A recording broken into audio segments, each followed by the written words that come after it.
देव कह रहे हैं कि चाहे जितना दरिद्र व्यक्ति हो, दीपदान करने लग जाए,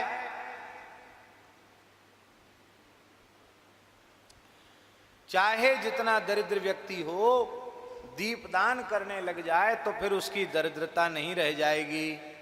कान खोलकर सुन लो, कर्ज में परेशान हो, धंधा व्यापार नहीं चल रहा है, बड़ी परेशानी है बात बात में, तो इसी निमित्त तुलसी की सूखी लकड़ी को घी में डुबा करके और भगवान के सामने भारतीय वेदलक्षणा गाय का घी, प्रामाणिक रूप से गाय का घी हो, ऐसा घी आप दीपक जलाना शुरू कर दें भगवान के सामने। थोड़े दिन में सब संकट के बादल छट जाएंगे और बढ़िया समय आ जाएगा, ये पक्की बात है।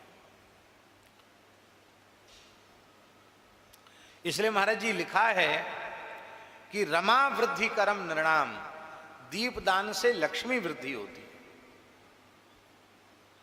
और विधि पूर्वक पुरुषोत्तम मास पर्यंत दीपदान कर दिया जाए तब तो क्या कहना है।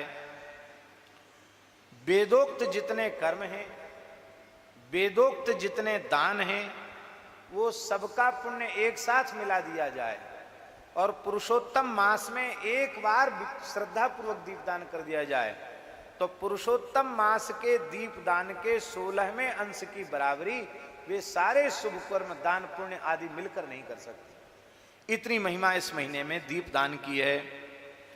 संपूर्ण तीर्थों में स्नान कर ले, संपूर्ण शास्त्रों का मूल पारायण कर ले, तो भी पुरुषोत्तम दीपस्य कलाम नारहंति षोडशी, पुरुषोत्तम मास में दीपदान की 16वीं कला की बराबरी नहीं होगी। सारे योग ज्ञान सांख्य तंत्र उनका अनुष्ठान कर ले, उससे जो पुण्य होगा उसका पुण्य और पुरुषोत्तम मास में दीपदान का पुण्य उसके 16वें अंश की बराबरी नहीं कर सकता। तप्त कृच्छ चांद्रायण आदि व्रत भी पुरुषोत्तम मास में किए गए दीपदान के 16वें अंश की बराबरी नहीं कर सकते।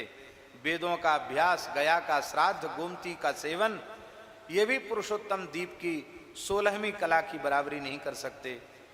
हजारों सूर्य ग्रहण, चंद्र ग्रहण, व्यतिपात, उनके समय जो दान पुण्य किया जाता है उसका पुण्य एक और पुरुषोत्तम मास में श्रद्धा पूर्वक किए गए दीपदान का पुण्य एक और 16वें अंश की बराबरी नहीं कर सकता है। महाराज कितने श्लोक हैं, कला नारहंति षोडशीम, कला नारहंति षोडशीम, बड़ी भारी महिमा। कुरुक्षेत्र, दंडकारण्य आदि सब पवित्र क्षेत्रों में घूम के आवे और पुरुषोत्तम मास में एक बार भी प्रेम से दीपदान कर ले तो भी उसकी बराबरी नहीं हो सकती। इसलिए हे मणिग्रीव, ये बड़ी गुप्त बात थी पर हमने तुमको बता दी क्योंकि तुमने हमारे प्राण बचाए तो हमें तुम्हें कुछ न कुछ तो देना चाहिए, इसलिए हम यही तुमको दे करके जा रहे हैं। तुम प्रेम से दीपदान करो। और महाराज जी लिखा, बंध्या स्त्री दीपदान करे पुरुषोत्तम भगवान के निमित्त पूरे महीना विधि पूर्वक, उसे पुत्र की प्राप्ति होगी। भ्रष्ट राज्य वाले को राज्य मिल जाएगा, जो चाहोगे सो हो जाएगा।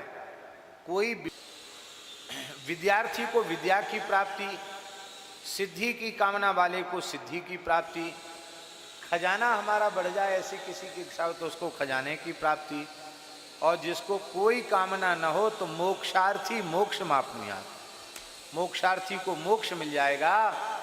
और मोक्ष भी नहीं चाहेगा तो कृष्ण प्रेम प्राप्त हो जाए, भगवान का प्रेम प्राप्त हो, धन्य अति धन्य हो जाए।